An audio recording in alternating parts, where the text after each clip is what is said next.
الحمد لله رب العالمين، والصلاة والسلام على أشرف الأنبياء وسيد المرسلين سيدنا ومولانا محمد وعلى آله وأصحابه أجمعين۔ برادران اسلام، واجب الاحترام بزرگوں، دوستوں، بھائیوں، عزیز نوجوانوں، دروس سیرت نبویہ علی صاحبہ الف الف الصلاۃ والتحیہ کے ضمن میں ہم نے بات جو تھی وہ تقریباً خیبر تک سلسلہ درس جو ہے وہ پہنچا۔ اس غزوہ خیبر کی تفصیل کے عرض کرنے سے پہلے اللہ کے قرآن کی ان آیات کو ذرا توجہ کے ساتھ اپنے ذہن میں رکھ لیں، کیونکہ دراصل سیرت نبوی جو ہے، جیسا کہ سیدہ عائشہ صدیقہ رضی اللہ تعالی عنہا کا فرمان ہے کہ جب حضور صلی اللہ علیہ وسلم کی سیرت، آپ کے اخلاق، آپ کے خلق کے بارے میں بی بی عائشہ سے پوچھا گیا تو بی بی عائشہ صدیقہ نے ایک جملے میں سرکار دو جہاں کی سیرت بیان فرمائی۔ یعنی آپ حیران ہوں گے کہ اللہ نے سیدہ عائشہ صدیقہ رضی اللہ تعالی عنہ کو کتنا علم کے اندر گہرائی اور گہرائی عطا فرمائی تھی کہ ایک جملہ اور اسی میں ساری سیرت بیان کی۔ بی بی عائشہ نے فرمایا کان خلقہ القرآن، اگر میرے محبوب کی سیرت دیکھنی ہے تو پھر قرآن دیکھ لو، یعنی جو قرآن میں ہے اس کا اگر عملی نمونہ دیکھنا ہے تو وہ محمد مصطفیٰ صلی اللہ علیہ وسلم۔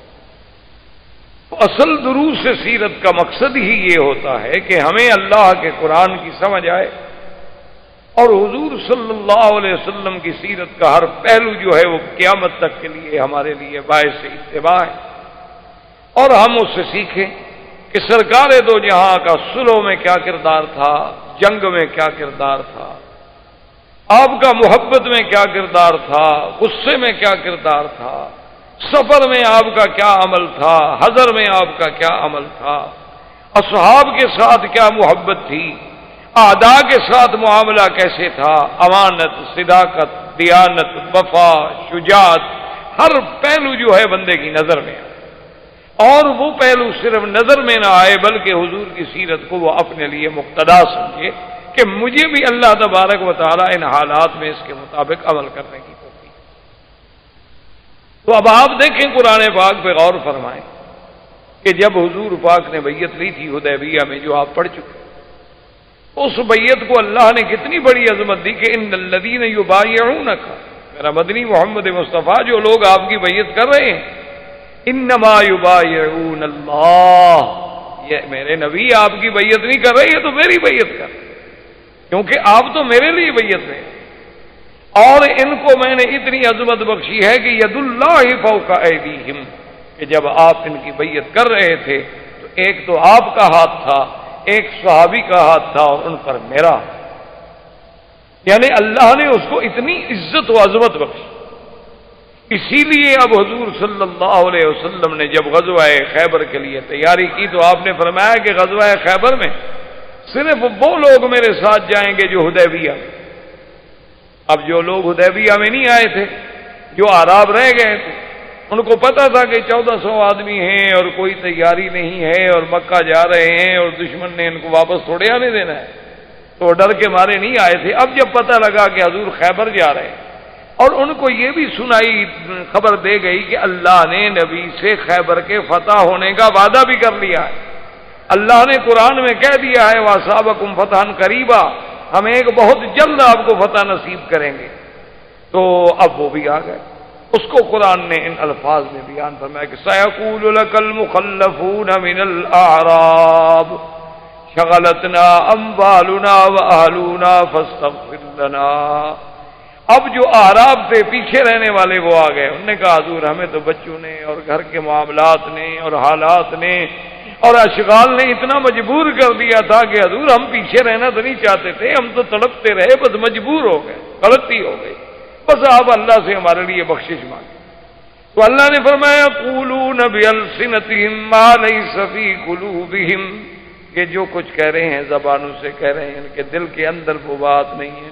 قل فمن یملک لکم من اللہ شیئا ان اراد بکم ضرا او اراد بکم نفعا، میرے مدنی پاک آپ ان کو کہہ دیں کہ اللہ کے سوا پھر کون تمہارا مالک ہے اگر وہ تمہیں نفع دینا چاہے یا نقصان دینا چاہے۔ بل کان اللہ بما تعملون خبیرا، بلکہ اللہ تبارک و تعالیٰ جو کچھ تم کر رہے ہو اس کو جاننے والے ہیں، دیکھنے والے ہیں، اللہ کے آگے تو کوئی چیز چھپی ہوئی نہیں ہے۔ بل ظننتم ان لن ينقلب الرسول والمؤمنون الى اهلهم ابدا وزين ذلك في قلوبكم وظننتم ظن السوء وكنتم قوما مسرا۔ اللہ نے فرمایا میرا نبی آپ ان کو کہہ دیں کہ تم لوگوں کا تو خیال یہ تھا کہ اب اللہ کا رسول پھر کبھی واپس نہیں آئیں گے مدینہ منورہ، ان کو تو مکے والے وہیں فنا کر دیں گے، وہیں قتل کر دیں گے۔ یہ جو تم نے برے برے خیال باندھے تھے، حالانکہ تم قوم خود ہو ہلاکت والی۔ فَمَن لَّمْ يُؤْمِن بِاللَّهِ وَرَسُولِهِ فَإِنَّا أَعْتَدْنَا لِلْكَافِرِينَ سَعِيرًا، جو اللہ کے رسول پہ ایمان نہ لائے اور کفر کی حالت میں مر جائے، ہم نے ان کافروں کے لیے جہنم کی آگ تیار کر رکھی ہے۔ وَلِلَّهِ مُلْكُ السَّمَاوَاتِ وَالْأَرْضِ يَغْفِرُ لِمَن يَشَاءُ وَيُعَذِّبُ مَن يَشَاءُ، آسمانوں زمینوں کا مالک اللہ تبارک و تعالی ہے، جس کو چاہے معاف کر دے، جس کو چاہے عذاب دے۔ وَكَانَ اللَّهُ غَفُورًا رَحِيمًا۔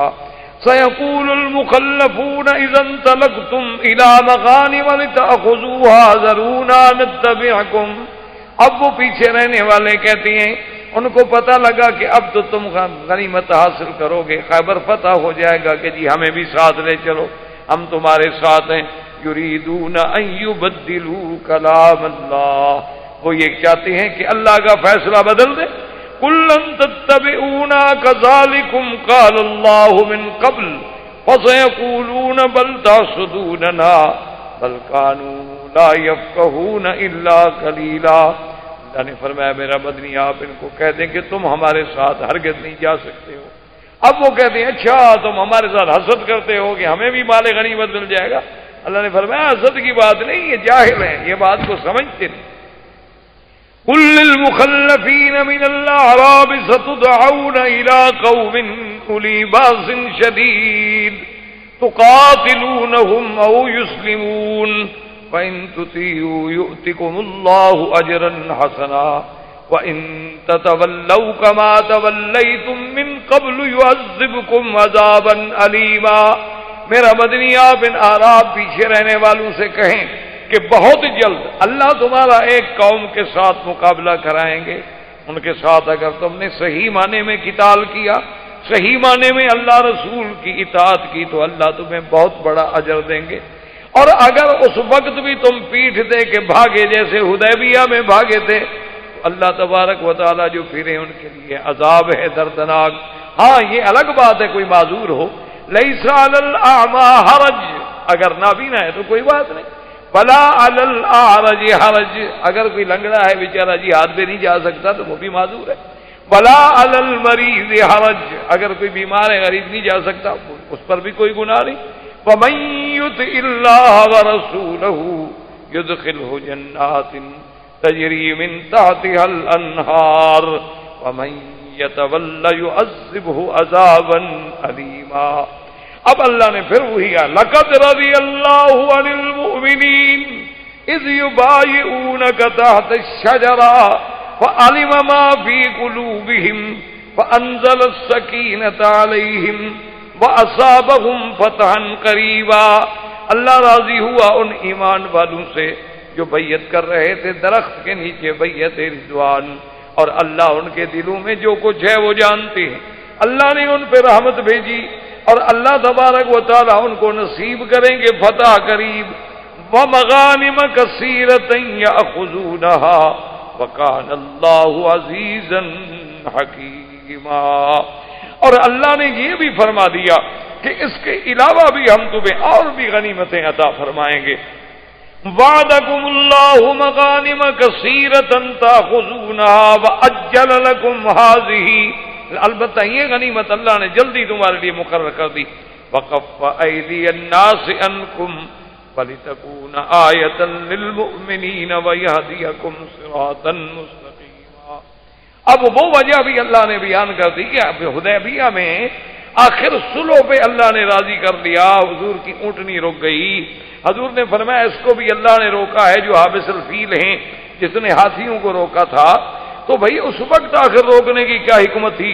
اگر 313 کو اللہ 1000 پہ بدر میں غلبہ دے سکتے ہیں تو وہ تو پھر بھی 1400 تھے۔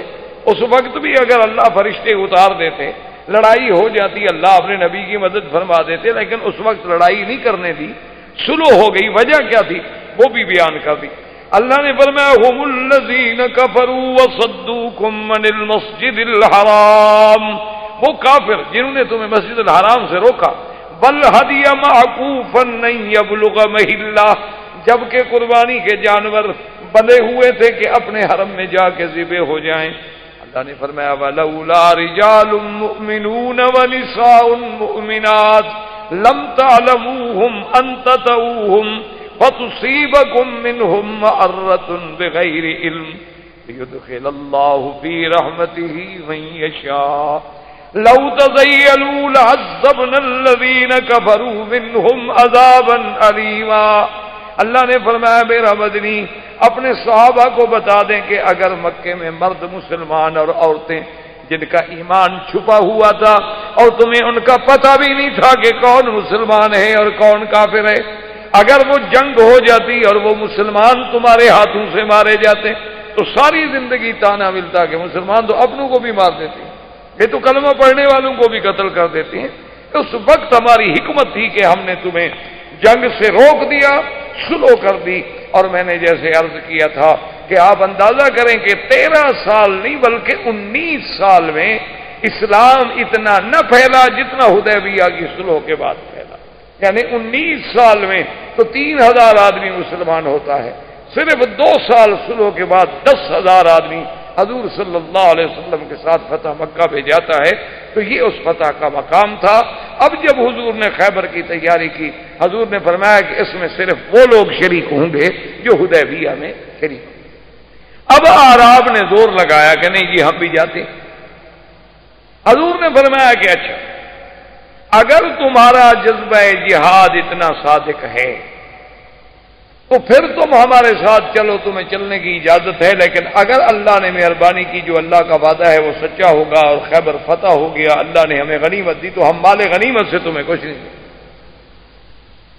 بس تم ثواب حاصل کرو، شہادت حاصل کرو۔ اب جناب وہ پیچھے ہٹ گئے، وہ تو جا ہی غنیمت لینے کے لیے رہتے ہیں، وہ لڑنے کے لیے تو نہیں جا رہے۔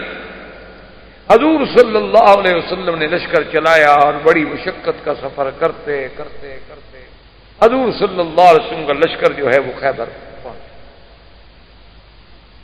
اور اس معاملے میں حضور صلی اللہ علیہ وسلم نے ہراساں جو تھی یعنی لشکر کی حفاظت، یہ ذمہ داری سیدنا عمر رضی اللہ تعالی عنہ کے سپرد تھی، اور تموین جو تھی کہ بھئی لشکر کی خوراک غذا تاکہ وقت پر ان کو چیز ملے، یہ ذمہ داری حضرت عثمان رضی اللہ تعالی عنہ کو سپرد۔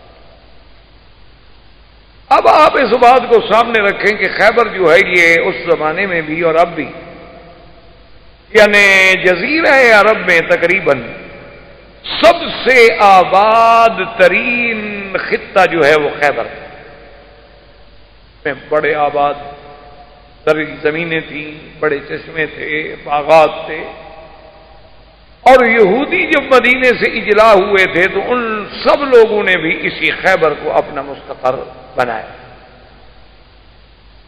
اب خیبر جو ہے وہ 2 حصوں میں ہے، ایک حصے کو کہتے ہیں نطاق اور ایک حصے کو کہتے ہیں شق۔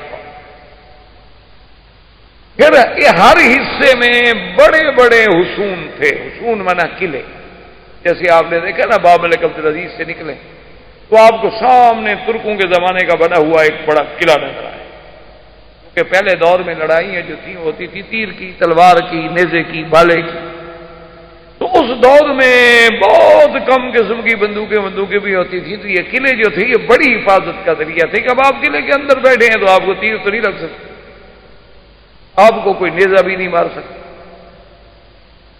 اور آپ اس سوراخ سے دیکھ رہے ہیں اور وہیں سے بیٹھ کے آپ تیر مار سکتے ہیں۔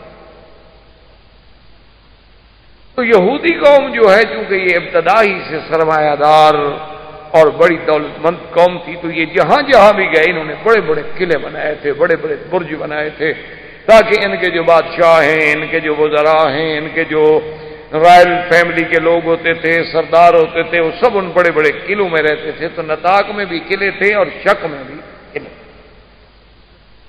اور ان مشہور قلعوں میں حصن سعد بڑا مشہور، اسی طرح قلعۃ الزبیر بڑا مشہور، قلعۃ النزار بڑا مشہور، یہ ان کے بڑے بڑے حصے۔ اسی طرح پھر اس سے تھوڑا اگر دور جائیں تو وہ وادی آتی تھی جس کو کہتے ہیں وادی منطقہ ام القری، یہ بھی ایک بہت بڑی آبادی تھی، بہت بڑی وادی تھی، اس میں یہود آباد۔ اس کے ساتھ پھر ایک علاقہ تھا جس کو کہتے ہیں فدق، غصون فدق، یہ بھی یہودیوں کا علاقہ تھا، بڑے بڑے باغات تھے اور اس میں بھی ان کا علاقہ۔ اسی طرح ایک علاقہ تھا جس کو کہتے ہیں یہود تیمہ، یہ لوگ بھی یہود تھے اور اس علاقے میں بھی باغات تھے اور ان کے قلعے تھے، لیکن جو سب سے اہم جگہ تھی خیبر کی وہ شک اور نطاق تھا، اور اس میں جو اہم قلعے تھے وہ قلعہ اپنا ایک تو تھا حصن عامر، اور ایک تھا حصن السعد، اور ایک تھا اس میں حصن قتیبہ، اور ایک تھا اس میں قلعۃ الزبیر، اور ایک تھا اس میں قلعۃ النزار، یہ سب سے بڑے اہم۔ اب حضور پاک صلی اللہ علیہ وسلم تشریف لے گئے اور محاصرہ کر کے بیٹھ گئے۔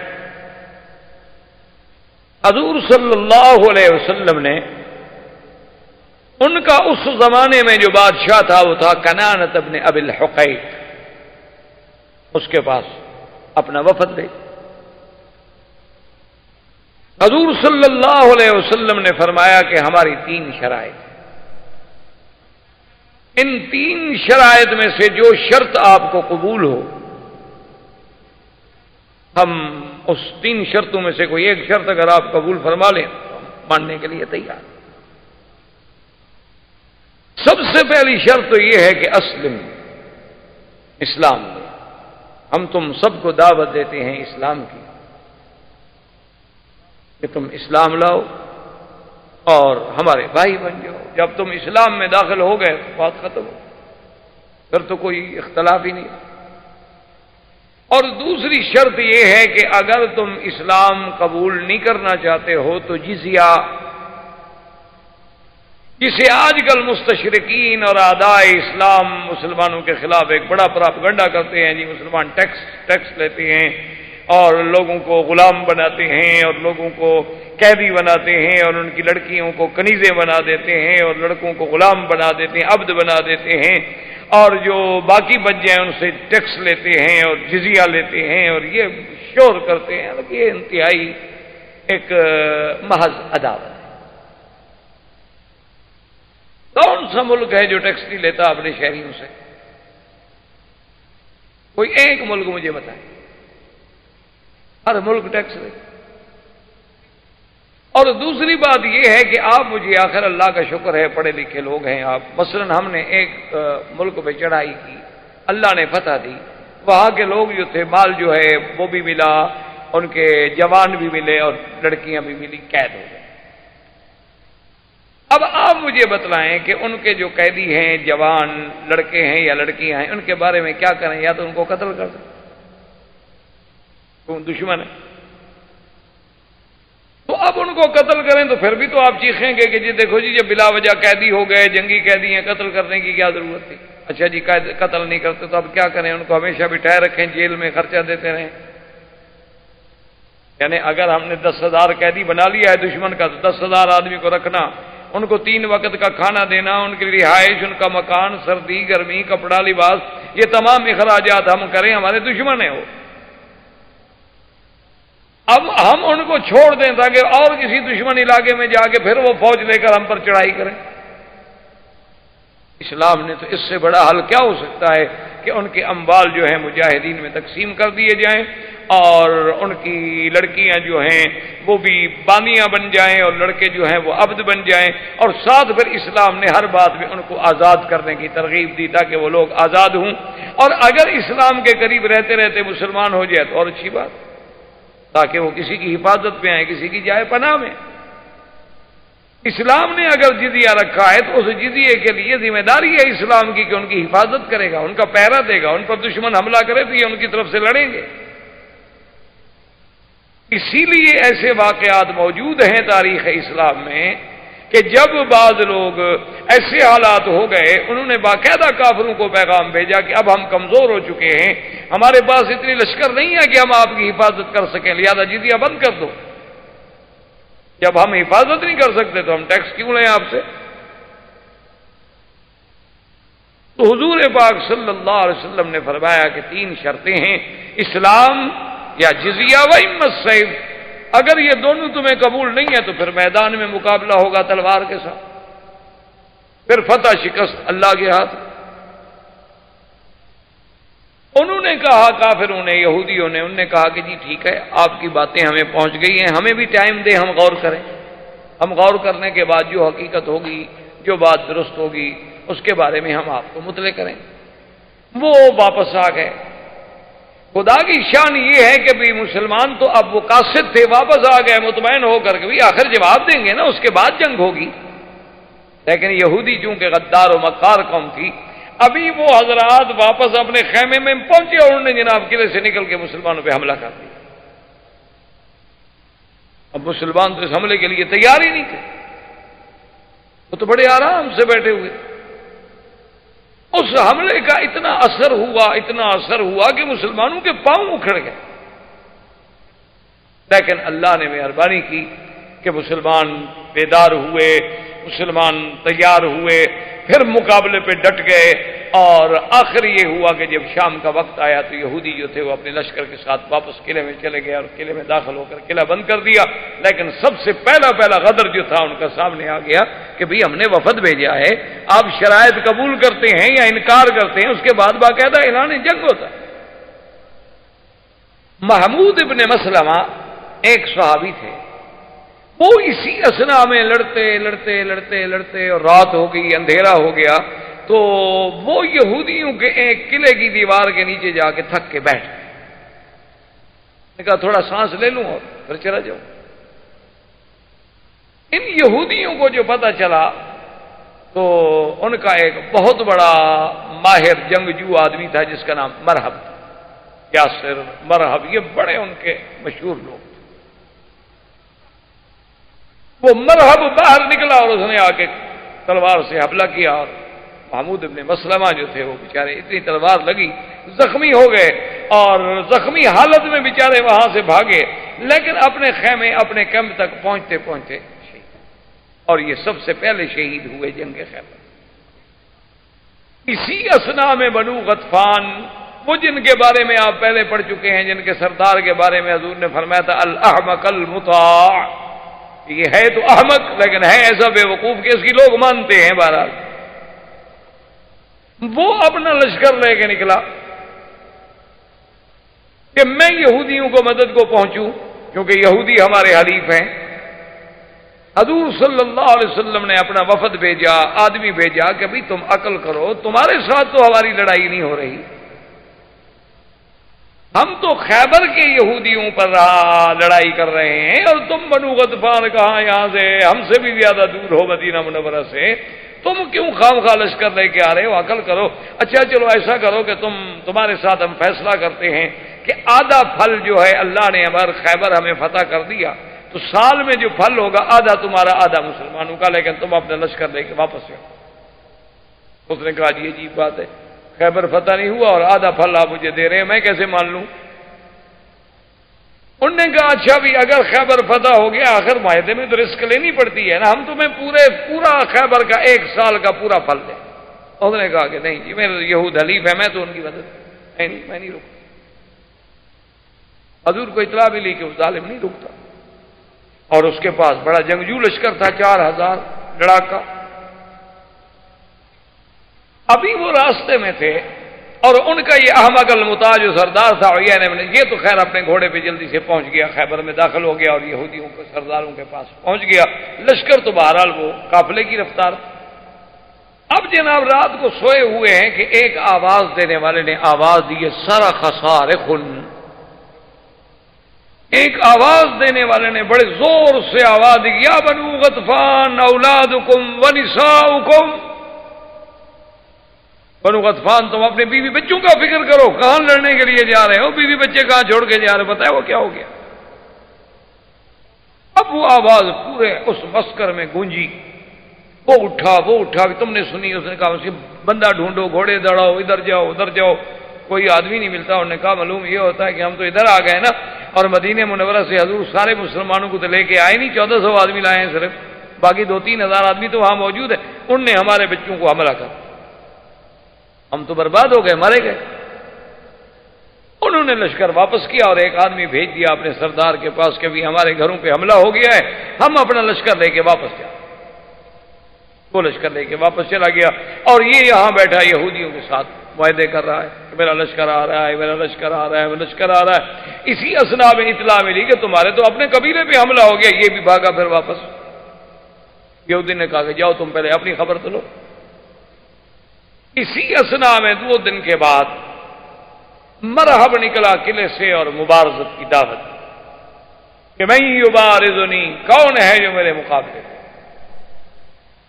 حضرت علی رضی اللہ عنہ۔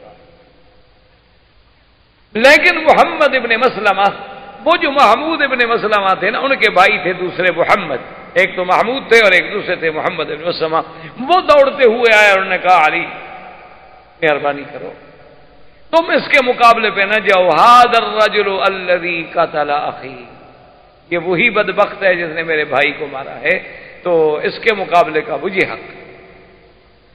حضرت فرمایا مجھے تو کوئی اعتراض نہیں ہے، بات تو یہ ہے کہ کافر ہے، ہم نے مقابلہ کرنا ہے، اس نے دعوت مبارزت دی، میں نے قبول کر لی۔ انہوں نے کہا نہیں مہربانی کریں آپ ذرا پیچھے۔ حضرت علی پیچھے رک گئے۔ تاریخ میں یہ بات بڑی مشہور کر دی گئی ہے کہ مرحب کو قتل کرنے والے جو تھے حضرت علی تھے، حالانکہ یہ بات حقیقت نہیں، یہ روافظ کی ایک کہانی بنی ہوئی ہے، چونکہ مرحب ایک بہت بڑا معروف ان کا بہادر تھا، 80 سال اس کی عمر تھی اور بڑا قوت و طاقت والا آدمی تھا، یعنی اللہ معاف فرمائے اس کی تاریخوں میں عجیب عجیب واقعات آتے ہیں کہ کبھی غصے میں آ کر اگر وہ تلوار مارتا تو درخت جو تھے نا ان کا درختوں کا تنا جو ہے تنے سے تلوار نکل جاتی تھی، اس لیے پھر انہوں نے ایک شہرت دی، ورنہ یہ بات ہے نا کہ حضرت علی اگر اس کو ماریں یا نہ ماریں حضرت علی کی شان میں کوئی کمی آ جائے گی، بس ایک تاریخی بات۔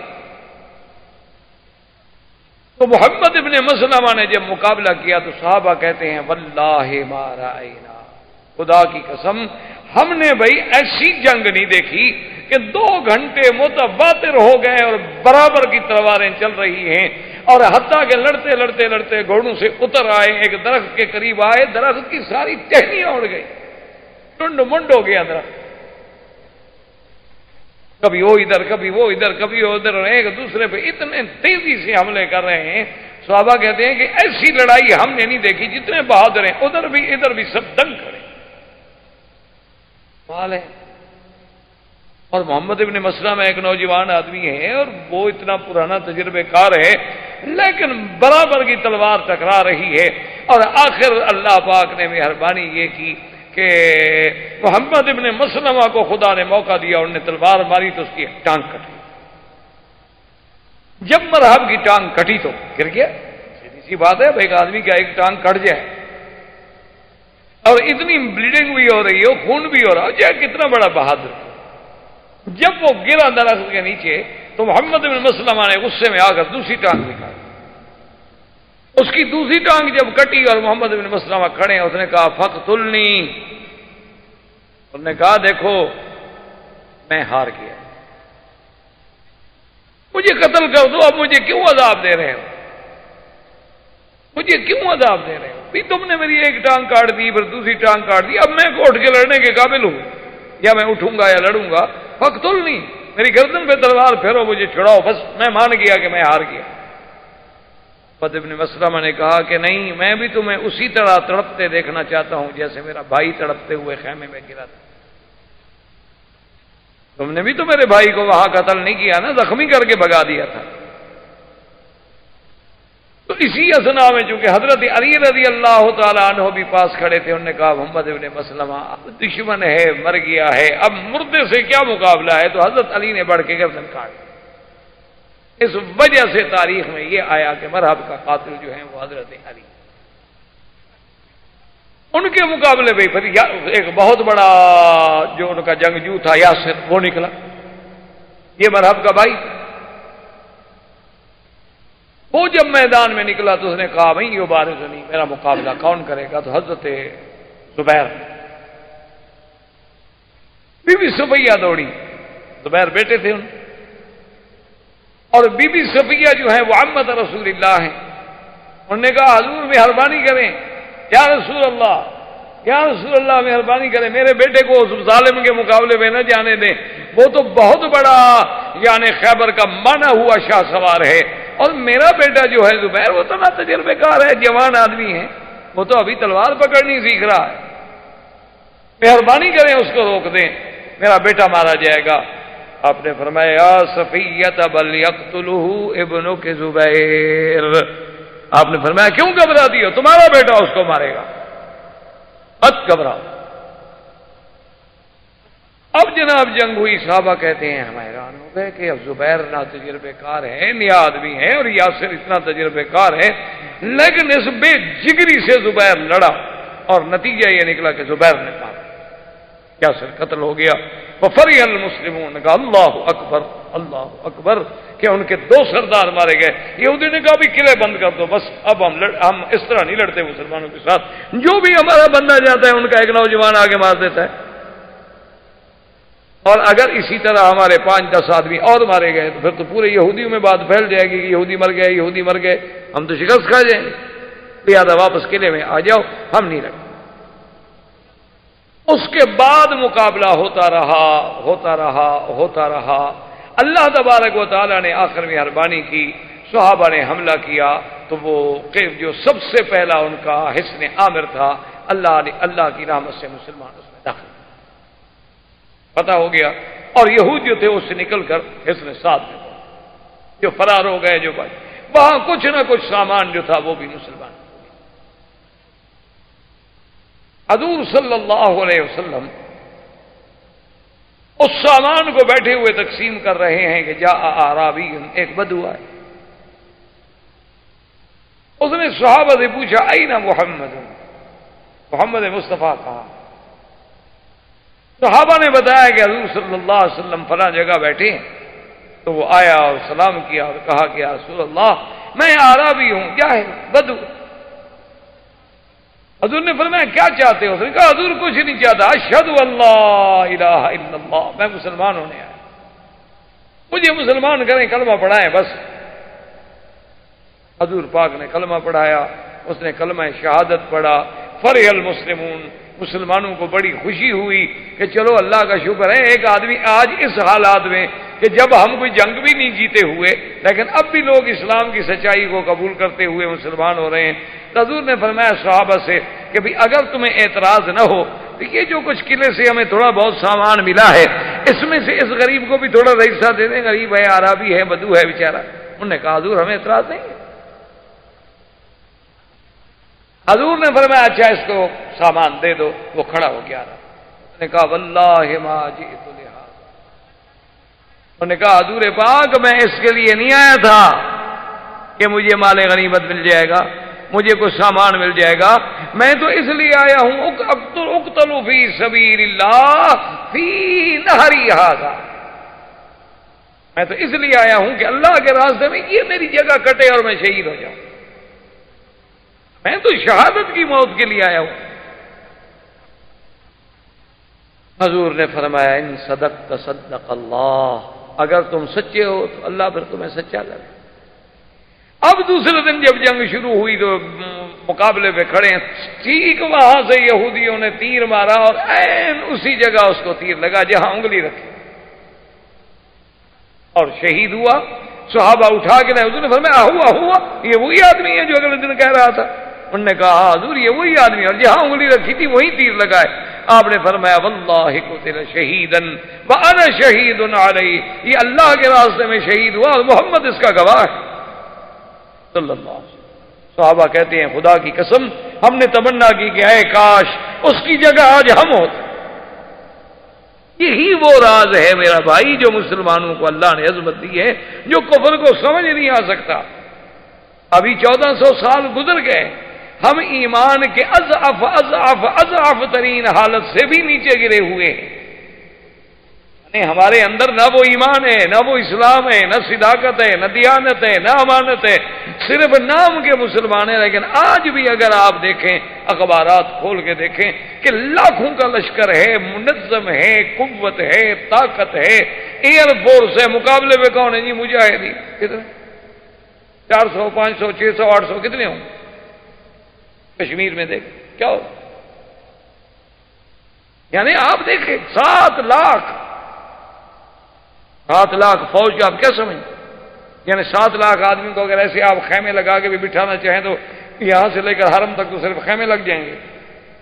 دیکھتے نہیں آپ عرفات میں بنا میں 7 لاکھ فوج اور مقابلے پہ کون ہے؟ نہت تھے، کمزور، بے در، بے گھر، ڈرے ہوئے مسلمان، جن کی عزتیں عصمتیں خطرے میں ہیں، جان مال عزت خطرے میں ہے۔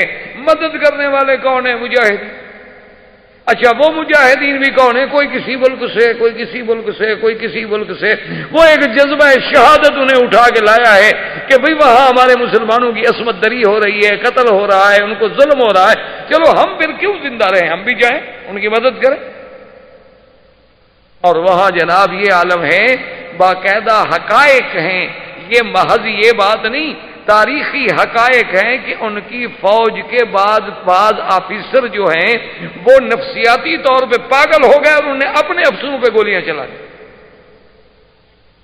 اچھا اور مجاہدین نے پڑے، آپ حیران ہوں گے، مجھے ایک بڑے ذمہ دار آدمی نے بتایا کہ کچھ مجاہدین جو تھے وہ مارے گئے، شہید ہوئے۔ اچھا اب جب شہید ہو جائیں اور سامنے آپ اندازہ کریں فوج ہوں باقاعدہ یعنی بریگیڈ پڑے ہوں فوج کے، تو اب اس مجاہد کی لاش اٹھانا کوئی آسان بات تو نہیں ہوتی نا۔ ایک تو بیچارہ شہید ہو گیا، کون لاش اٹھائے، کون قبر بنائے، کون جنازہ پڑھے، کون دفن کرے؟ تو انہوں نے کہا کہ ہم نے اپنے اس ساتھی کو جہاں وہاں نیچے کوئی چھوٹی موٹی سی غار نظر آئی نا، تو اس کی لاش کو اس غار میں ڈال کے اوپر ایسے کو پتھر ڈال دیا۔ ہم نے کہا جب اللہ موقع دے گا تو پھر کہیں سے لاش نکال کے بیچارے کو دفن کریں گے۔ تو کہتے ہیں جناب کہ ہم نے تقریباً 1 سال کے بعد اپنے ان 2 ساتھیوں کی ہمیں موقع ملا، اور جا کے جب ہم نے لاشیں نکالیں تو کہنے لگے مکی صاحب ہم حرم میں بیٹھے ہیں، خدا کی قسم ہے ان کے بالوں میں جو تیل لگا تھا نا وہ بھی ابھی تازہ تھا، معلوم ہوتا تھا کہ ابھی ابھی لیٹ گئے ہیں، سو گئے، ان کو نیند آ گئی۔ اور اسی طرح بدن نرم ہے، نہ بدبو ہے، نہ کوئی تکلیف ہے، چہروں پہ مسکراہٹ ہے۔ جیسے اللہ کہتا ہے کہ شہید کو مردہ نہ کہو، اللہ نمونہ دکھلاتے ہیں کہ دیکھ لو۔ میں نے کہا جی ہم لے گئے اور پھر جا کر ہم نے باقاعدہ دفن کیا۔ تو میرے کہنے کا مقصد یہ تھا کہ یہ وہ جو جذبہ ہے، یہ جو مسلمان کے پاس، اسی لیے آپ دیکھ لیں کہ ورلڈ سپر پاور ہیں، بڑی بڑی قوتیں ہیں، بڑی بڑی طاقتیں ہیں، خلاؤں کو مسخر کر لیا ہے۔ وہ جب جانتے ہیں کہ مسلمانوں کے پاس کچھ نہیں ہے، کمزور ہیں، سب کچھ ہے، کیا وجہ ہے کہ ساری قوتیں اسی مسلمان کے خلاف لڑنے مرنے پر تیار کھڑی ہیں؟ اور بھئی وہ تو کچھ بھی نہیں، وہ تو کمزور ہے، وہ تو بھائی ان کے پاس ٹیکنالوجی نہیں ہے، وہ جاہل ہیں، ان کے پاس 35% آدمی پڑے ہوئے نہیں ہیں، ان کا ہر بندہ جو ہے جناب بالکل فقر و فاقہ کا شکار ہے، اور ہر بندہ جو ہے وہ بکا ہوا ہے، قرضے میں جکڑا ہوا ہے، انہوں نے گویا ہمیں IMF نے ورلڈ بینک نے خریدا ہوا ہے، لیکن ان کو نیند کیوں نہیں آتی رات کو مسلمان کے لفظ سے؟ کیا بات؟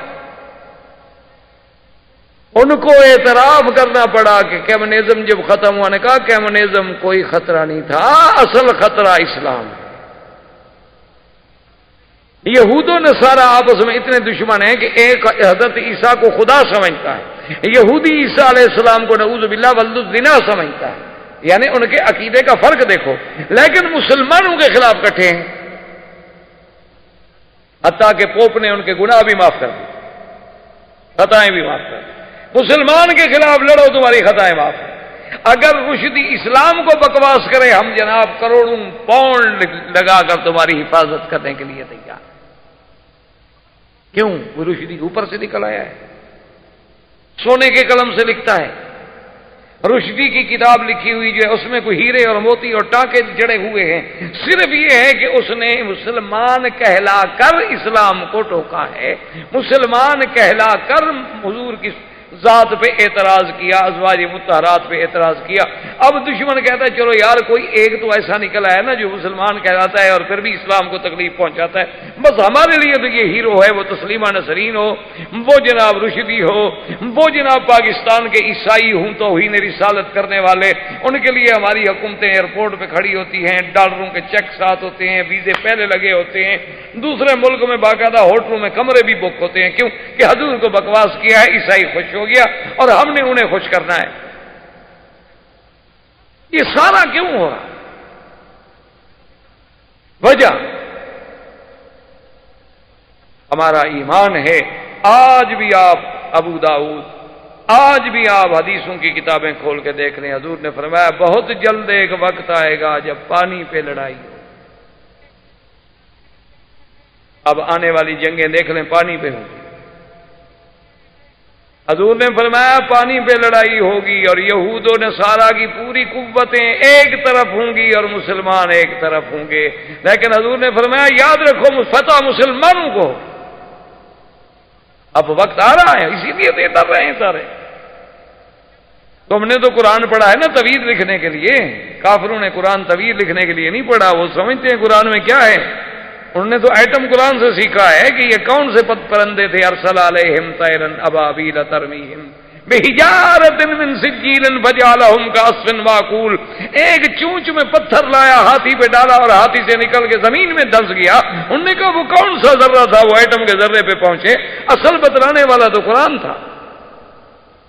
اور تم نے تو قرآن شریف پر عقیدہ یہی رکھا ہوا ہے جب مر جائے تو ایک مولوی کو بلا لو، میت کے اوپر پھرا لو اور پرانے کپڑے مولوی کو دے دو، اور اس کے بعد مردہ بخشا کیا۔ ساری زندگی اس نے قرآن نہیں پڑھا، اب پھرانے سے بخشا کیا۔ انا للہ و انا الیہ۔ یہ ہے وہ جذبہ شہادت کے۔ عربی کہتا ہے کہ یا رسول اللہ میں مال لینے کے لیے نہیں آیا، میں تو اس لیے آیا ہوں کہ اللہ کے راستے میں شہید ہوں اور مجھے یہاں تیر لگے یہاں۔ یہ وہ جذبہ تھا کہ صحابی دوڑتا جا رہا ہے۔ ایک صحابی نے کہا بھی ایسا چلوں، نے کہا کیا ایسا چلوں، انی لاجد ریح الجنت من قبل احد، مجھے تو جنت کی خوشبوئیں آ رہی۔ یہ تھا وہ جذبہ۔ حضور صلی اللہ علیہ وسلم نے محاصرہ برقرار رکھا۔ آخر ایک رات حضور نے اعلان کیا لأوتین الرایۃ غدا رجلا یحب اللہ ورسولہ ویحبہ اللہ ورسولہ، کل میں ایک ایسے آدمی کو جھنڈا دوں گا جو اللہ کے رسول کو محبوب رکھتا ہے اور اللہ کا رسول اس کو محبوب رکھتے ہیں۔ اللہ کے رسول کو تو سب محبوب رکھتے ہیں، بڑی شان تو یہ ہے کہ جس کو اللہ محبوب رکھے۔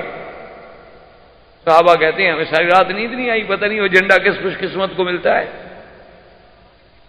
صبح کی نماز کے بعد حضور نے فرمایا این علی، علی کہاں ہے؟ نے کہا حضور فی عینیہ رمد، اس کی تو آنکھوں میں تکلیف ہے، وہ تو خیمے میں نماز پڑھ رہے ہیں، وہ چل نہیں سکتے۔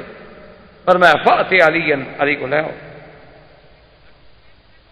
حضرت علی رضی اللہ تعالیٰ عنہ فرماتے ہیں اب حضور کا حکم تھا، میں انکار تو نہیں کر سکتا تھا، دو آدمیوں کے کندھے پہ میں نے ہاتھ رکھے، مجھے زمین نظر نہیں آتی تھی، میری آنکھوں میں اتنی تکلیف تھی میں دیکھ نہیں سکتا تھا نیچے۔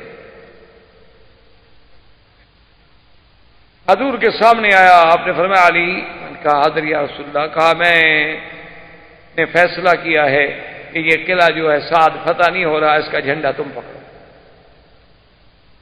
انہوں نے کہا حضور میری تو جان بھی حاضر ہے، میں تو دیکھ نہیں سکتا حضور، آپ کے سامنے بیٹھا ہوں، آپ دیکھ رہے ہیں۔ اور میں ادھر یا علی، قریب ہو جاؤ۔ حضور نے اپنا لعاب دہن نکالا، اپنے ہاتھوں پہ رکھا، اور اس کے بعد حضرت علی کی آنکھوں پہ یوں پھیرا۔ حضرت علی رضی اللہ تعالیٰ فرماتے ہیں کہ بس وہ ہاتھ اٹھانے کی دیر تھی، واللہ کأنی ما اصبت شیئا، خدا کی قسم مجھے کبھی تکلیف ہوئی ہی نہیں تھی۔ حضور صلی اللہ علیہ وسلم کے ہاتھ لگنے سے تو حضرت علی رضی اللہ تعالیٰ فرماتے ہیں ایسے ہو گیا کہ میں نے سمجھا کہ مجھے کبھی تکلیف ہوئی نہیں آنکھوں میں۔ حضرت علی نے جھنڈا ہاتھ میں لیا، اللہ نے مہربانی کی کہ قلعہ سعد جو تھا وہ بھی فتح۔ اب یہودی بھاگے اور قلعہ طلعت الزبیر جو تھا وہ پہاڑ کے، اور وہ قلعہ اتنا محفوظ تھا کہ اس تک پہنچنا، اس کو توڑنا، فتح کرنا بہت مشکل تھا۔ لیکن قلعہ سعد جب فتح ہوا تو اس میں منجنیق، دبابات، یہ چیزیں جو تھیں، پھر میں یہ کیا ہے؟ تو جو یہودی قید ہوئے انہوں نے کہا حضور یہ منجنیق ہے، جب قلعہ توڑا جاتا ہے تو ان کو دور لگا کے اس کے ذریعے پتھر پھینکے جاتے ہیں تاکہ وہ دیوار ٹوٹ جائے۔ تو اور یہ دبابات ہیں کہ اس کا آگے جو ہے وہ چمڑا لگا ہوتا ہے، اور باقاعدہ اس کے اندر جو ہے آدمی ہوتے ہیں، اور یہ سیڑھی کی طرح اونچا بھی ہو سکتا ہے تاکہ اگر دشمن تیر مارے تو وہ رک جاتا ہے، وہ بندے تو اندر بیٹھے ہوئے ہیں، جب دیوار کے قریب پہنچ جاتے ہیں تو اس کو اونچا کر دیتے ہیں، پھر یہ سیڑھی کا کام دیتا ہے کہ آدمی قلعے کی دیوار پہ چڑھ جاتے ہیں۔ تو حضور نے فرمایا یہاں قلعے تو تمہارے ہیں، یہ تم لوگ کیوں بنا رہے تھے؟ ہتھیار اتنے بنائے ہوئے ہیں، دبابات اور منجنیق۔ انہوں نے کہا جی یہ تو مدینے پہ چڑھائی کا انتظام ہو رہا تھا۔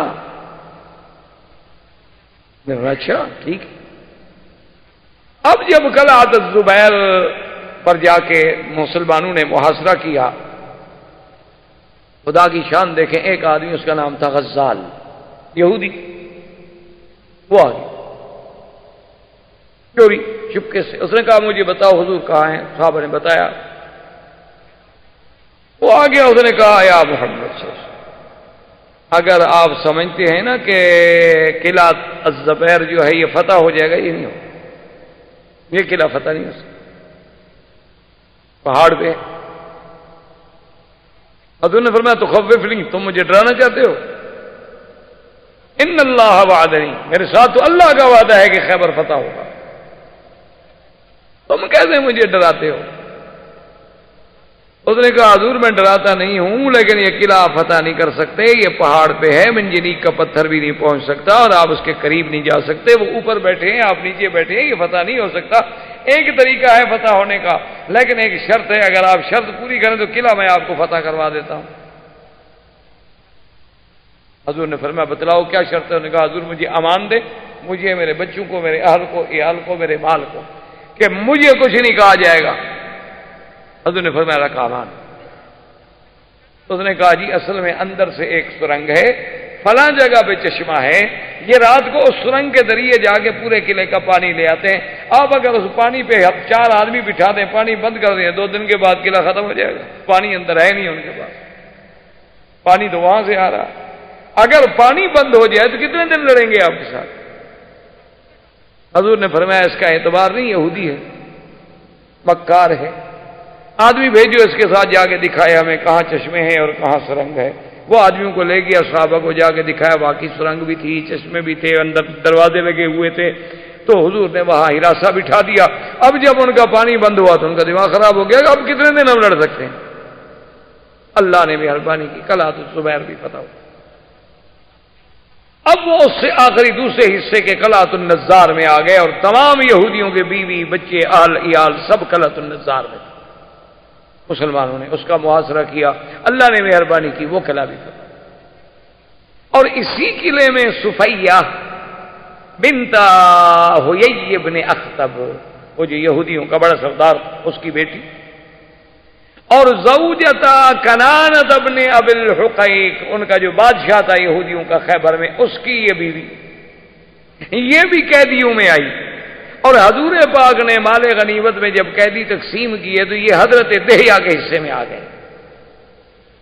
ایک صحابی دوڑتے ہوئے آئے، انہوں نے کہا یا رسول اللہ صفیہ بنت ملک وزوجۃ ملک، اس نے کہا حضور بی بی صفیہ جو ہے نا ایک بادشاہ کی بیٹی اور ایک بادشاہ کی بیوی، لن یصلح الا لک، مہربانی کریں آپ صحابی کسی کے حوالے نہ کریں، اس کو آپ اپنے لیے، چلو کم از کم ان کو یہ تو احساس ہونا کہ ایک بادشاہ کی بیوی تھی، بادشاہ کی بیٹی تھی، بادشاہ کے گھر تو گئی نا،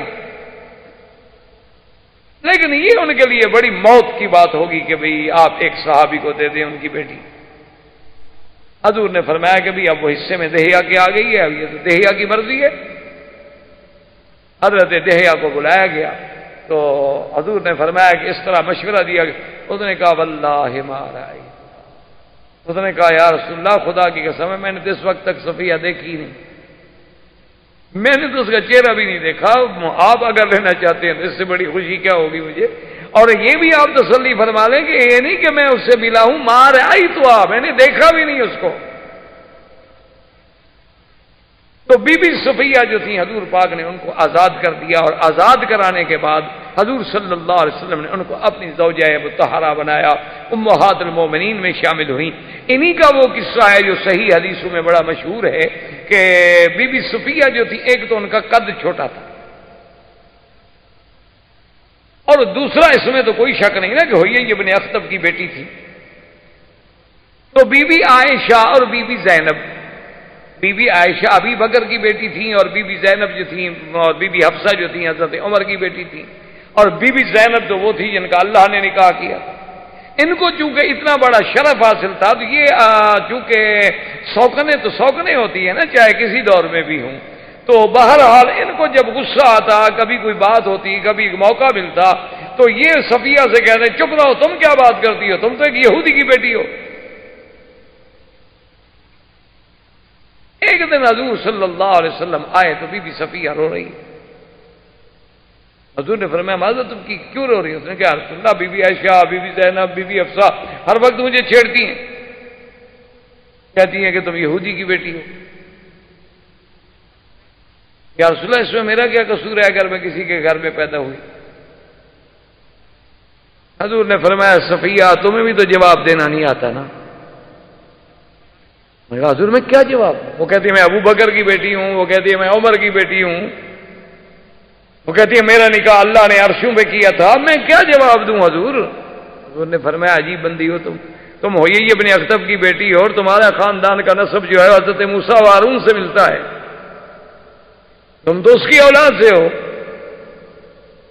میں نے کہا ہاں حضور یہ بات تو ہے۔ انہوں نے کہا تم ان کو جب جھگڑا ہو نا، جب تم ایسی بات کریں تو اس کو کہو کہ بات سنو کہ میرا جو باپ ہے اس کا نسب ملتا ہے موسیٰ علیہ السلام سے اور ہارون علیہ السلام سے، تو اب آپ یہ دیکھ لیں کہ میرا باپ جو ہے وہ نبی اور میرا چاچا جو ہے وہ بھی نبی، اور اس کے بعد یہ بھی دیکھ لیں کہ میرا خامند جو ہے وہ بھی نبی، تم زیادہ سے زیادہ ابو بکر کی بیٹی ہو، کوئی نبی کی بیٹی تو نہیں ہونا۔ تو چند دنوں کے بعد پھر جب جھگڑا ہوا تو بی بی صفیہ کو جب انہوں نے تانا دیا، اس نے کہا کہ انا بنت النبیین وزوجۃ النبی المصطفیٰ، میں دو نبیوں کی بیٹی ہوں، موسیٰ و ہارون کی بیٹی ہوں اور محمد رسول اللہ کی بیوی ہوں، اور تم کیا ہے؟ ابو بکر کی بیٹی ہو، عمر کی بیٹی ہو، زیادہ سے زیادہ اور کیا ہے؟ وہ کوئی نبی تو نہیں ہے نا، بڑی شان بھی ہو۔ اب ان کے پاس کوئی جواب نہیں، کیا جواب دیں بی بی صفیہ کا؟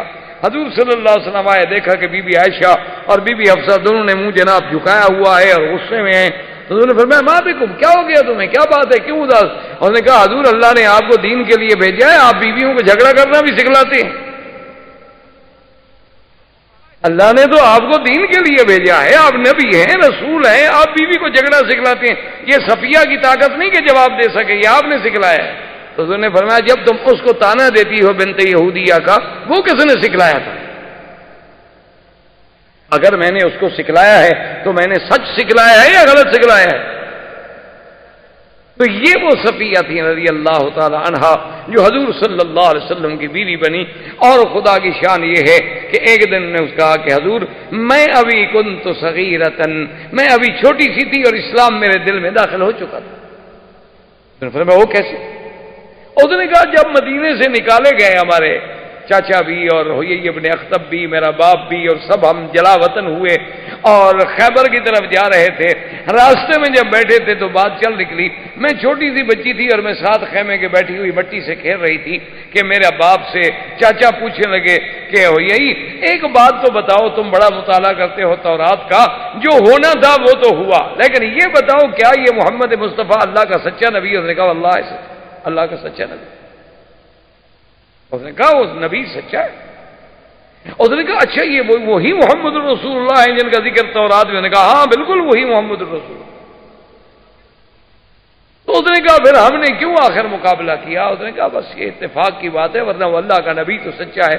تو اس نے کہا یا رسول اللہ دخل الاسلام فی قلبی، میں اس وقت جب چھوٹی بچی تھی ان کی یہ باتیں سننے کے بعد اسلام جو تھا وہ میرے دل میں داخل ہو گیا، اسلام میرے دل میں اثر کر گیا، لیکن اللہ کی قدرت تھی کہ مجھے اسلام نصیب بہت بعد میں ہوا، لیکن اسلام جو تھا وہ میرے گھر میں آ چکا۔ اللہ تبارک و تعالی نے سرکار دو جہاں صلی اللہ علیہ وعلا آلہ واصحابہ وسلم تسلیما کثیرا کثیرا کو تمام خیبر پہ فتح عطا فرمائی، حصون فدق بھی فتح ہو گئے۔ صرف یہود تیمہ جو تھے نا جی، انہوں نے پہلے بندہ بھیج دیا، انہوں نے کہا حضور ہم جزیہ دینے کے لیے تیار، حضور نے قبول کر۔ اب باقی یہودی جب تنگ آئے، قلعے کھولے اور حضور سے کہا جی ہم سلو کرتے ہیں، حضور نے کہا اب سلو کی شرطیں جو ہیں وہ یہ ہوں گی، ایک تو سب سے پہلی شرط یہ ہے کہ ہم کسی کو یہاں نہیں چھوڑیں گے، سب شام نکل جائیں، اور دوسری شرط یہ ہے کہ تم سونا چاندی اور ہتھیار یہ تینوں چیزیں اپنے ساتھ نہیں لے جا سکتے، اس کے علاوہ جو سامان لے جانا چاہتے ہو لے جاؤ۔ اور چوتھی شرط یہ ہے کہ اگر کسی نے سونا چاندی کا کوئی خزانہ چھپا لیا یا چوری کر لیا تو پھر سب یہودیوں کو قتل کر دیا جائے گا۔ اب وہ کیا کر سکتے تھے؟ وہ دیکھ چکے تھے کہ شکست ہمارا مقدر ہے۔ اسی اثنا میں بنی غطفان کا لشکر پھر واپس آیا، بنی غطفان پھر آ گیا یہودیوں کے پاس، کہنے لگا کہ میں آ گیا ہوں اور میرے 4000 بندہ پہنچنے والے، کیوں بزدل بن رہے ہو؟ انہوں نے کہا تم ہی تو ہو جس نے سب کو برباد کیا۔ انہوں نے کہا جب ہم نے مدینے پہ چڑھائی کی تھی تم لشکر لے کے بھاگ گئے، اب تم نے کہا میں آ رہا ہوں میں آ رہا ہوں، میرا لشکر آ رہا ہے میرا لشکر آ رہا ہے، پھر تم نے کہا تمہارے گھر پہ حملہ ہو گیا، لشکر میرا واپس چلا گیا۔ اب جب ہم سب قتل ہو گئے، سردار مارے گئے، سارے مارے گئے، قلعے فتح ہو گئے، مسلمان ہم پہ غالب، اب تو پھر آگے ہمیں لڑانے کے لیے ہمیں مت بھراؤ، جدھر جانا جاؤ، ہم نہیں لڑتے، اب ختم۔ تو یہودیوں نے کہا کہ حضور ہمیں ساری شرطیں قبول۔ جب یہ ساری سلح ہو گئی تو یہودیوں نے ایک بات کی، انہوں نے کہا حضور ایک بات ہے، اب بات تو ہو گئی، ختم ہو گئی کہ آپ کامیاب ہو گئے، اللہ نے فتح دے دی، ہم نے شکست قبول کر لی، لیکن اتنے باغ اتنی زراعت آپ کے مسلمان نہیں جانتے، وہ نہیں کر سکتے ہیں زراعت، اگر آپ مہربانی کریں تو آپ اگر ہمیں خیبر میں رہنے دیں، اب ہم جو ہے وہ آپ کے نہ حلیف ہیں نہیں بلکہ اجیر، ہم گویا آپ کے ہاں مزدور ہیں، آپ نے آخر کسی کو تو مزارہ رکھنا ہے نا زمینوں کے لیے، تو ہم اپنے باغات کو زمینوں کو جانتے ہیں، آپ ہمیں ہی مزارہ رکھ لیں۔ حضور نے فرمایا دیکھو ہم مزارہ رکھتے ہیں، لیکن اگر کبھی کسی نے ایک مسلمان کو قتل کیا تو پھر پورے یہودیوں کو قتل کیا جائے۔ انہوں نے کہا جی یہ شرط ہمیں قبول ہے۔ حضور نے فرمایا ٹھیک ہے، تم زمینیں کاش کرو، سب کچھ کرو، آدھا پھل تمہارا آدھا مسلمان۔ اسی اثنا میں ایک عورت جس کا نام زینب تھا، بعض روایات میں ہے کہ فاطمہ، یہودی تھی، وہ آئی حضور کی خدمت میں، اس نے کہا کہ یا محمد صلی اللہ علیہ وسلم، اب اللہ نے آپ کو فتح دے دی، عزت دے دی، لیکن یہ بڑی بات ہے کہ جیتنے کے بعد بھی آپ نے پھر ہمیں زمینیں دے دی واپس، یعنی جنگ جیت کر اب تو چاہتے آپ ہمیں قتل کر دیتے، جلا وطن کر دیتے، نکال دیتے، لیکن سب کچھ کے بعد آپ کہتے ہیں کہ آدھا پھل بھی ہم دیں گے، اتنی رعایت کر رہے ہیں تو میرا دل کرتا ہے میں آج آپ کی دعوت پکا کے لاتی ہوں، میری دعوت قبول فرمایا۔ حضور نے فرمایا لے آؤ۔ اس نے پوچھا کہ حضور صلی اللہ علیہ وسلم کو کیا پسند ہے، تو صحابہ نے بتلایا کہ حضور صلی اللہ علیہ وسلم کو بکرے کا گوشت اور خاص طور پر اس کے اگلے حصے، اگلے جو دو چوڑے ہوتے ہیں وہ زیادہ پسند۔ اور کتف جو ہے حضور صلی اللہ علیہ وسلم کو پشت جسے کہتے ہیں وہ زیادہ. اس نے اس میں زہر ڈالا، گوشت پکایا اور گوشت پکا کے حضور صلی اللہ علیہ وسلم کے سامنے لے آئی. صحابہ بھی بیٹھے ہوئے تھے. حضور پاک نے فرمایا اچھا کھاؤ. بشر بن البراء جو تھے انہیں نوالا لیا، حضور پاک نے بھی نوالا لیا، اور اس کے بعد انہوں نے کہا پھول کو روکو روکو روکو روکو، انہا مسمومۃ، اس میں زہر ہے. لیکن بشر وہ لقمہ کھا گئے، حضور بھی تھوڑا سا چکھ بیٹھے. حضور نے فرمایا بلاؤ. بلایا گیا. آپ نے فرمایا اس میں کیا ہے؟ اس نے کہا یا رسول اللہ زہر ہے. لیکن آپ کو کیسے پتا چلا ہے؟ آپ نے فرمایا مجھے اس بکری کے گوشت نے بتلایا ہے کہ لا تاکلنی یا محمد، مجھے مت کھاؤ، انا مسموم، میں زہریلا ہوں. لیکن بشر بیچارے نے چونکہ نوالا نگل لیا تھا، اس پر زہر کا اتنا اثر ہوا کہ اسی وقت ان پہ شلل ہو گیا، ان پہ فالج ہو گیا، اور 1 سال کے بعد وہ بیچارے شہید ہو گئے. اور اسی کے جرم میں حضور نے بس اس عورت کو سزائے قتل دی. اسی اسنا میں ایک مسلمان نے آ کر بتایا، اس نے کہا کہ یا رسول اللہ ان نے آپ کے ساتھ معاہدہ کیا ہے کہ ہم سونا چاندی جو ہے نہیں چھپائیں گے. وہ ان کا سب سے بڑا سردار جو ہے کنان ابن ابی الحقیق، اس نے خود سونا چاندی چھپایا ہوا ہے اپنی قلعے میں، میں نہیں بتلایا. حضور پاک جب گئے خزانہ ملا، کنان ابن ابی الحقیق کو بلایا. اس نے کہا ہاں یا رسول اللہ میں نے غداری کی ہے. آپ نے فرمایا اگر غداری کی ہے تو غدار کی سزا موت ہے. اس کو حضور صلی اللہ علیہ وسلم نے قتل کی سزا جاری کر دی. اور حضور صلی اللہ علیہ وسلم خیریت کے ساتھ عازم مدینہ منورہ ہوئے کہ اللہ نے خیبر میں فتح عطا فرما دی. اب مکے والے جو تھے وہ انتظار میں تھے کہ ہمیں پتہ نہیں چل رہا کہ خیبر کا کیا ہوا. ایک آدمی تھا حجاج ابن علات، وہ آیا مسلمان ہو گیا. اس نے کہا حضور میں اسلام تو لے آیا ہوں لیکن میرا بہت سارا پیسہ پھنسا ہوا ہے مکے میں، اگر اجازت ہو تو میں جا کر اپنا پیسہ اپنا مال وغیرہ تو مکے والوں سے وصول کر لوں. حضور نے فرمایا اجازت؟ نے کہا حضور اجازت دے رہے ہیں تو مجھے تو وہاں یہ نہیں بتانا ہوگا کہ میں مسلمان ہو گیا ہوں، میں نے بتا دیا پھر میرا مال کون دیتا ہے، اور پھر مجھے کچھ جھوٹ ووٹ بھی بولنا پڑے گا. حضور نے کہا اپنے مال کے لیے اپنے حق وصول کرنے کے لیے اس قسم کی باتوں کو جھوٹ نہیں کہا جا سکتا، یہ ہیلا ایک بہانہ. وہ جناب مکے میں پہنچا، مشرکین انتظار میں تھے. انہوں نے پوچھا کہ ہاں تم آئے ہو خیبر سے، بتلاؤ کیا پیچھے ہے تمہارا؟ نے کہا خوش ہو جاؤ مکے والو، اسرا محمد مصطفیٰ قید ہو گئے اور خسر مسلمان سب شکست کھا.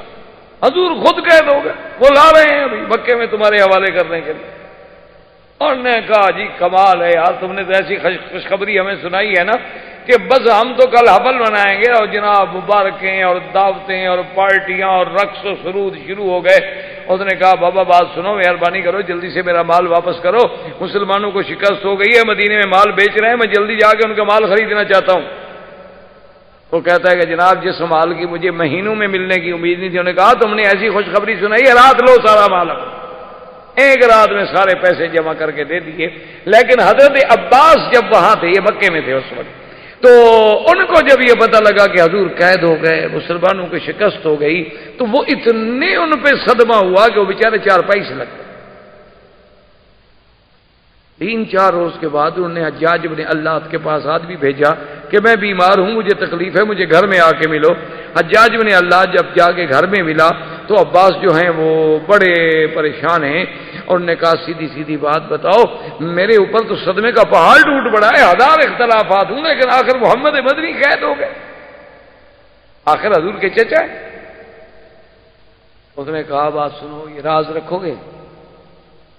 سردار ہو دیکھو بات دل میں رکھنا. اس نے کہا دل میں. انہوں نے کہا میں تو خود مسلمان ہو گیا ہوں، کوئی قید جید نہیں ہوا، وہ تو یہود تباہ برباد ہو گئے، وہ تو سارے قلعوں پر مسلمانوں کے پرچم لگ گئے، مسلمانوں کو فتح ہو گئی، یہود کوئی شام چلے گئے، کوئی جزیہ دینے پہ آ گئے، کوئی وہاں نوکر بن کے کھیتی باڑی کر رہے ہیں، اور حضور خیریت سے مدینے جا رہے ہیں. یہ تو میں نے اپنا مال وصول کرنے کے لیے جھوٹ بولا ہے. اس نے کہا اچھا ٹھیک ہے چلو بھائی میں کسی سے بات نہیں کروں گا. اس کے بعد یہ مال لے کے نکل پڑا، اور دوسرے دن یہ خبر سننے کے بعد حضرت عباس تو فوراً ٹھیک ہو گیا. وہ تو ایک نفسیاتی حملہ تھا. خوشی میں آپ نے لباس پہنا، غسل کیا، عطر لگایا، بڑا اچھی پوشاک پہنی اور کعبے کا طواف۔ جب کعبے کا طواف کیا تو باقی جو کافر تھے وہ آئے، کہنے لگے اچھا عباس یار بڑے بہادر ہو، تمہارے اتنے رشتہ داری، اتنی قرابت داری، اور حضور قید ہو جائیں اور سارے تمہارے رشتہ دار شہید ہو جائیں، قتل ہو جائیں، اور تم پھر بھی آج بڑے اچھا اعلیٰ لباس پہن کے طواف کر رہے، یار واقعی اتنی موت پر، اتنے صدمے پر برداشت کرنا عباس تمہارا کام ہے۔ اس نے کہا سنو، ولا اسرا ولا قتل شہید، نہ حضور قید ہوئے اور نہ کوئی قتل ہوا، یہودی ختم ہو گئے۔ کیا کہہ رہے ہیں؟ اس نے کہا میں ٹھیک کہہ رہا ہوں۔ 2 دن گزرے تو جناب ان کو خبر پہنچی کہ خیبر تو اجڑ گیا، وہ تو مسلمان نے فتح کر لیا ہے۔ انہوں نے کہا حجاج کو ڈھونڈ، حجاج کا، حجاج تو مدینے پہنچ گیا، تو راستہ طے کر گیا، 4 دن کا سفر کر گیا، وہ کہاں ہاتھ آتا۔ اللہ تبارک و تعالیٰ نے حضور پاک صلی اللہ علیہ وسلم کو بخیریت وہ جو وعدہ کیا تھا کہ فتحً قریبا اور مغانمہ، ہم آپ کو ایسا مال غنیمت دیں گے کہ خیبر جس میں صرف ایک علاقے میں 4000 تو صرف کھجور کا درخت تھا، صرف ایک علاقے میں، سونا چاندی زمین زراعت کھجور، اتنی بڑی غنیمت اللہ نے عطا فرمائی اور کامیابی عطا فرمائی۔ وآخر دعوانا ان الحمدللہ رب العالمین۔